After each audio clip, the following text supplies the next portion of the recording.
Voilà, nous avons notre troisième invité, Willy Bolio, député national, Élie de Bolobo. Exact. Élie de Bolobo, nous sommes là dans l'espace Grand Bandundu, mais dans la province de Maïndombe.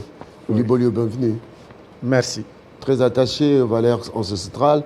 Mais Willy Bolio, nous vous avons invité parce que votre nom a été cité dans la commission paritaire de l'Assemblée nationale par le président de cette commission.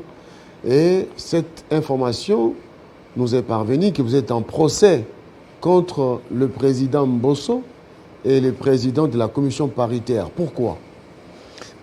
Oui, mais parce qu'ils ont fait le faux en écriture et son usage.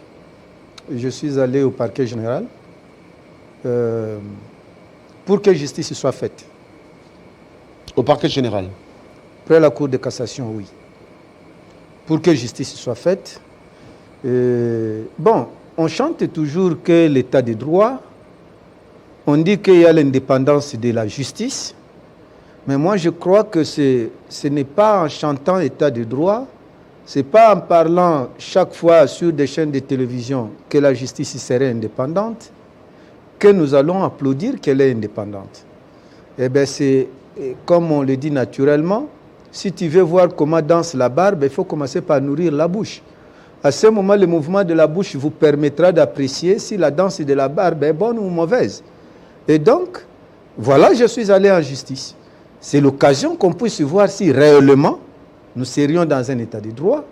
C'est l'occasion de voir si réellement la justice serait indépendante.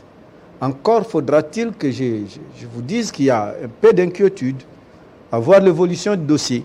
Ah, un peu d'inquiétude déjà? Oui, il y a des faits curieux qui appellent à la réflexion de tous les Congolais, pas pour moi seulement. Parce que le problème de justice ne me concerne pas moi seul, il y a beaucoup de gens qui sont en justice. Et si je dis qu'il y a des faits curieux, c'est dans ce sens que j'ai saisi le procureur général près la Cour de cassation le 28 octobre. Il attribue le dossier, l'examen de ces dossiers-là, à un magistrat qui serait en congé. Était en congé. Un magistrat en congé à qui on donne un dossier? On cristallise le fait. Le moment où j'ai saisi le procureur général, le moment qu'il traite mon dossier, ma plainte, pour attribuer à un magistrat, ce magistrat-là était en congé. Et je partais moi-même me vérifier, non, le dossier est attribué à tel magistrat, mais il serait en congé. J'ai dit attendre que le magistrat revienne au travail pour le rencontrer. Et avoir le... Après combien de temps? Bon, il est revenu, je crois, une semaine après ou quelque chose comme ça. Et plus tard, quand je vois le magistrat, je trouve que le magistrat à qui on a confié le dossier a des origines. Dans ces origines, a des liens directs avec le président de l'Assemblée nationale. Alors, je me suis dit, j'ai affaire à un sanglier, le juge est cochon, et bien voilà, on va essayer de voir comment ça va se passer. Mais je refusais de la récuser. Je refusais de récuser la personne qui instruit le dossier, parce que même si je récusais, le procureur général qui lui avait attribué le dossier, sachant qu'il était en congé, le procureur général qui connaît les origines de chaque magistrat, ses collaborateurs, qui lui a attribué ces dossiers, même si je réquisais, c'est encore lui qui va attribuer à quelqu'un d'autre. Et les effets de solidarité peuvent jouer. Autant ne rien faire, le laisser instruire le dossier en âme et conscience. Et c'est ça que j'attends. Jusqu'à ce jour? Jusqu'à ce jour. Et vous savez que parfois, on est en train de tenter de me pousser à jouer le rôle du parquet. Donc, c'est-à-dire? C'est comme si c'est moi-même qui devrais faire l'instruction de ces dossiers. Alors que le parquet a comme rôle la recherche des infractions.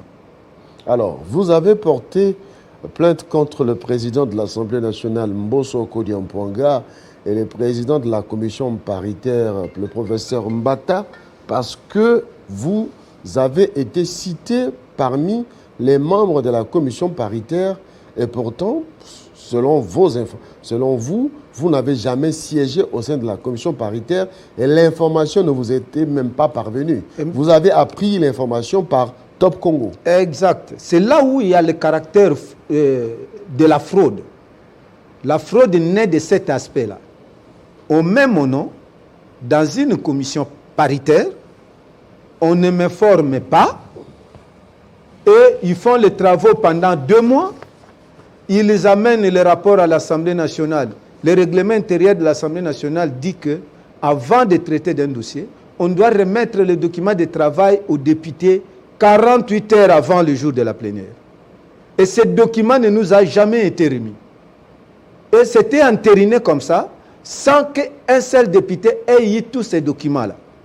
Et par après, je vais apprendre sur les antennes de Top Congo que j'aurais été membre d'une telle commission. Et que je me pose la question, ma famille politique ne m'a pas envoyé, mais qui a mis mon nom? On brandit l'arrêt de la Cour constitutionnelle avec une fausse interprétation des mandats non impératifs d'un député. On dit que non, le mandat étant non impératif, on a désigné. Ok, si le mandat est non impératif, on désigne. Le député ne dépend pas de son parti. Mais j'ai été candidat rapporteur adjoint du bureau de l'Assemblée nationale. Le même bureau a disqualifié ma candidature au motif que mon parti politique ne m'avait pas envoyé, j'avais sollicité comme indépendant. Alors vous comprenez, on dit à la fois une chose et son contraire. Mais en quoi c'est mauvais que votre nom soit repris dans la commission paritaire? D'abord, mettre le nom sur la commission paritaire, ce n'est pas un problème. Jusque-là, ce n'est pas un problème. Le problème naît à partir du moment où on ne m'informe pas. Donc, on a mis mon nom pour embellir la commission. Parce que la résolution... On ne vous informe pas ou vous n'étiez pas là quand on a informé?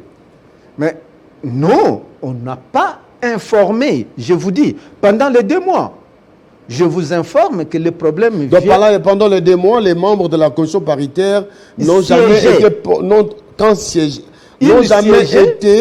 jamais été publiés en plénière. Non. Et moi-même, je ne suis pas au courant. En fait, si je parle de la fraude, pourquoi? Parce que la résolution qui crée la commission paritaire impose qu'on doit avoir 10 députés du côté de la majorité et 10 députés du côté de l'opposition. Ça faisait 20 pour cette commission. Alors, pour que sur les textes, cette commission soit viable, on doit mettre le nom des députés de l'opposition et des députés de la majorité. Et sur les textes, ils ont mis tous les noms. C'est comme ça qu'ils ont mis mon nom. Juste pour permettre à ce que quand ils transmettent le dossier chez le chef de l'État, qu'ils disent qu'effectivement, il y avait 10 députés de la majorité et 10 députés de l'opposition. Voilà là où vient la fraude. On met mon nom, s'ils m'auraient invité, je serais parti travailler, je suis député pour ça. Je serais parti travailler. Mais ils ont mis le nom pour couvrir cette irrégularité, mais ils ne m'ont pas invité. Et pendant les 2 mois de travaux, jusqu'à ce que le dossier soit envoyé chez le chef de l'État, l'induisant même en erreur que non, la procédure a été suivie parce que la commission paritaire était... Non, mais entre nous, tu ne peux pas compter 100 s'il n'y a pas 1. Tu peux avoir 99, mais si on avait besoin de 100, tu n'as pas. Donc, dans la commission paritaire, le fait d'avoir utilisé mon nom sans m'avoir informé joue le rôle de la fraude. Parce que mon nom est allé seulement accompagner la commission paritaire. Et ça, je n'accepte pas. Lorsque je pose ma candidature comme un député, vous dites que non, il faut que votre formation politique vous recommande. Mais lorsque vous voulez faire une fraude, vous mettez mon nom sans la recommandation de ma famille politique. Mais entre nous, si nous ne voulons pas de chiffres recettes... Donc cela veut dire que le résultat, les conclusions de la commission paritaire sont biaisées? Je vous l'ai dit, parce que si vous ne voulez pas de chiffres recettes, il ne faut pas qu'on adopte 3 plus 4. La somme va vous donner combien? Si vous n'avez pas été d'accord que mon parti me recommande, et vous m'avez obligé que je sois recommandé par les partis pour être candidat au bureau de l'Assemblée nationale, Mais vous ne pouvez pas me faire endosser la responsabilité de l'opposition sans la recommandation de ce même parti. Avez-vous de preuves que votre nom se trouve sur cette liste? La personne qui avait cité mon nom n'est pas aveugle. C'était lui le président de la commission et il était en train de lire. Il n'était pas en train de faire une récitation. Et même si c'était une récitation, on n'est pas amis. Comment mon nom doit être ancragé dans sa tête pour ne citer que moi? Il peut faire lapsus. Avec mon nom et par 2 fois, je me pose la question. Ce n'est pas un ami, c'est un collègue député. Je n'ai jamais été aussi son étudiant pour qu'ils disent que bon, j'avais un étudiant soit moins intelligent, soit intelligent qui était Bolio, l'un des critères de garder son nom. Non. Alors, en portant l'affaire devant les cours et tribunaux, à quoi vous vous attendez? J'attends que la justice fasse son travail pour qu'on aboutisse à l'établissement du faux. Le faux? Le faux en écriture et son usage. Et donc, les conséquences. Ça risquerait de remettre en cause les résultats même du travail de la commission paritaire. Mais quand vous jetez vos habits pour circuler, moi qui ne suis pas aveugle, quand je te vois, c'est moi qui dois avoir honte. Toi, tu jettes tes habits, tu n'as pas honte de circuler sur le boulevard. Moi qui ne suis pas aveugle, si je te regarde, moi je dois avoir honte. Si vous ne voulez pas que on puisse dire que bon, qu'on annule tous les résultats, mais faites-le correctement. Au fait, moi je suis là devant un problème. Pour vous, le travail de la commission paritaire n'a pas été fait correctement parce que votre nom figurait et vous n'avez jamais siégé. Si on m'avait invité et que je sois venu, après je sèche les séances, on peut dire qu'il était là, il est parti. Soit il s'est excusé et les travaux continuent. Mais si vous ne m'informez pas, quelle était votre intention en mettant mon nom et sans m'informer? Et vous savez que d'autre part, ils étaient en train de me porter à faux avec ma famille politique, qui risque de croire que j'ai dit que je ne connais rien de la commission paritaire, et après on apprend que j'étais membre de la commission paritaire. Ça, c'est jouer le jeu double. Et ça, c'est exposer ma vie et ma carrière politique. Je ne suis pas de l'école des transhumances.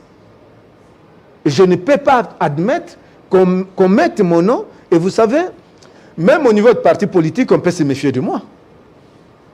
Et là, c'est par je leur rappelle acte. que vous êtes député national peu perdé. Exact. Exact. Donc, face à cette situation, moi, j'attends que la justice fasse son travail. Je ne les contrains pas. Il est vrai. Vous savez, un coq d'un seul œil est à la recherche des graines. Mais lorsqu'une graine d'arachide tombe sur son bec, il ne le pardonne pas. C'est le rôle du magistrat. Le magistrat est à la recherche de l'infraction. Mais lorsqu'on lui amène l'infraction, il est actif. Il doit chercher à découvrir qu'est-ce qu'il y a, qu'est-ce qui s'est passé. Mais non faire le semblant, parce que tout ce qu'ils sont en train de faire aujourd'hui, ils croient que je suis né de la dernière pluie d'hier. Je connais. J'ai des documents que le parquet, à son temps, faisait des réquisitions d'informations pour obtenir des documents, des informations, là où le coupable le bloquait. Mais aujourd'hui, ils font semblant, et je vous dis, ce n'est pas un secret. On ne se cache pas derrière son doigt, mon cher ami. Si tu te caches derrière le doigt, ton visage est plus gros que le doigt et tout le monde saura qui tu es. Donc, dans ça, je mets la justice devant sa responsabilité. Et j'attends. Il ne faudra pas que les lois de la République soient comparables aux toiles d'araignée. Où seules les mouches se font prendre, mais s'il s'agit des hirondelles, elles rongent sans problème. Mais non. Là, ce sont des sources de frustration. Et ça amène très loin pour un État. Ce n'est pas intéressant.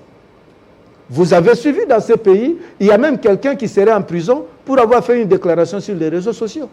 Ce n'est pas un secret. Où est-ce que le parquet, quel est le fort du parquet? Il n'y avait pas de plaignant. Qu'est-ce que le parquet a fait pour atteindre la personne?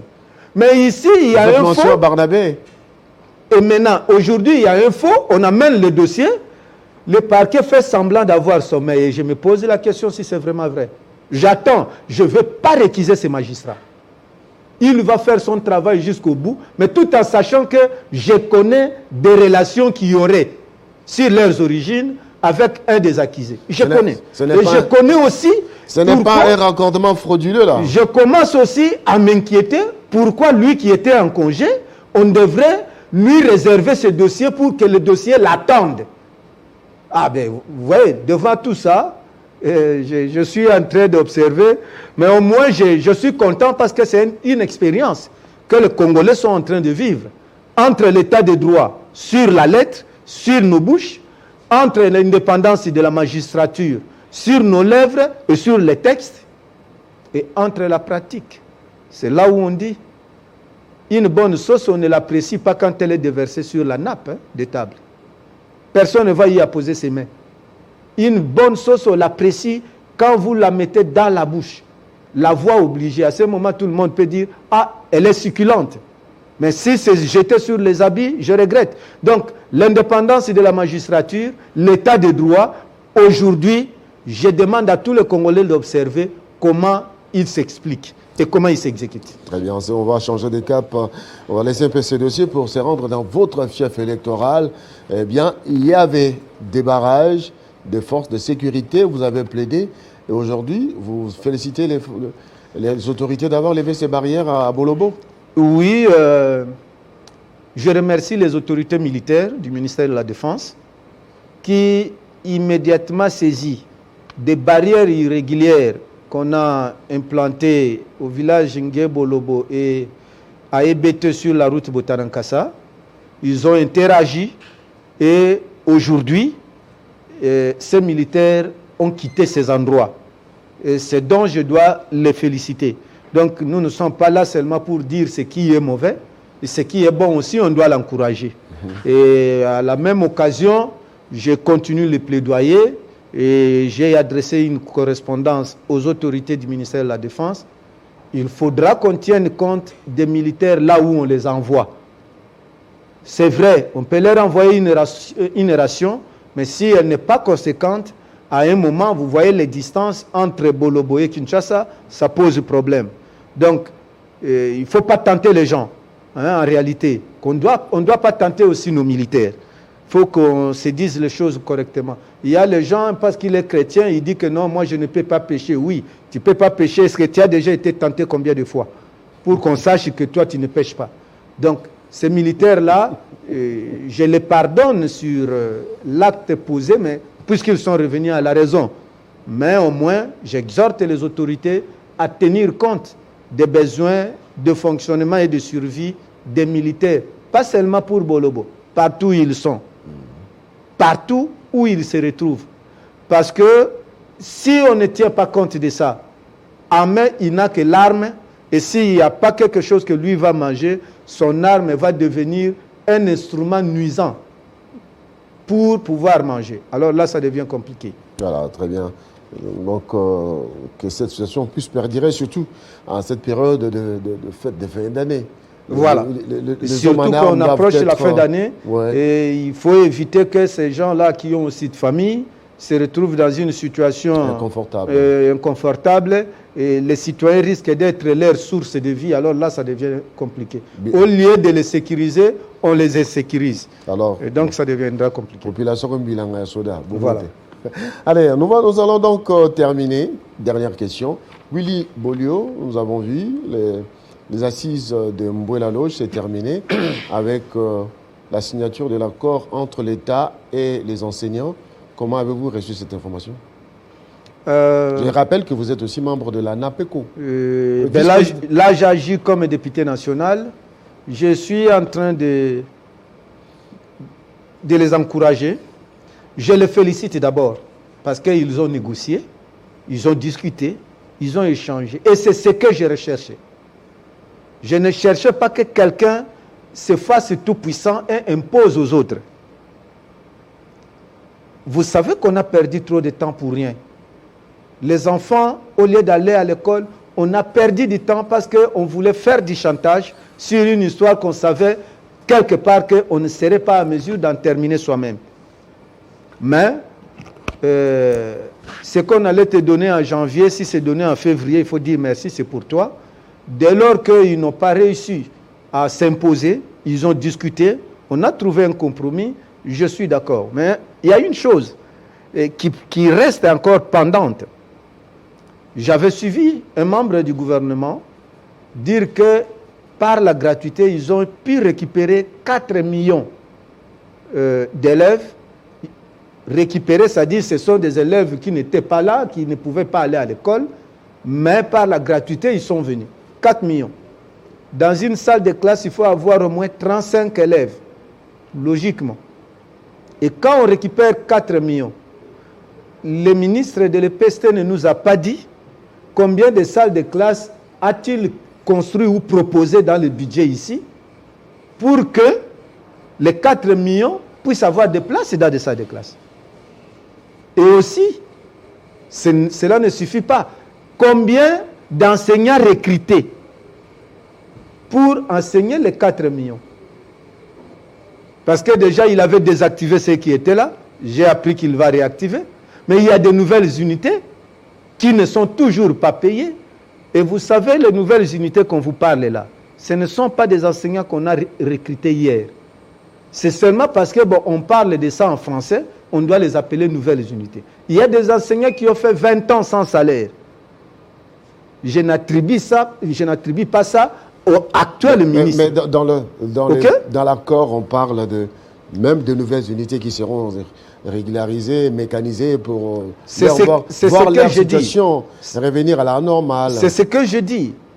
On tient compte de ces nouvelles unités et à recruter. Parce que quand vous amenez 4 millions d'enfants à l'école, et vous n'allez pas les enseigner, vous voulez mettre dans une salle de classe 200 élèves pour transmettre quelle matière? Et donc, bref, comme tu parlais, que c'était la dernière question, c'est l'occasion que je vous dise de tout ce que j'ai dit, et sur la justice, et sur l'enseignement.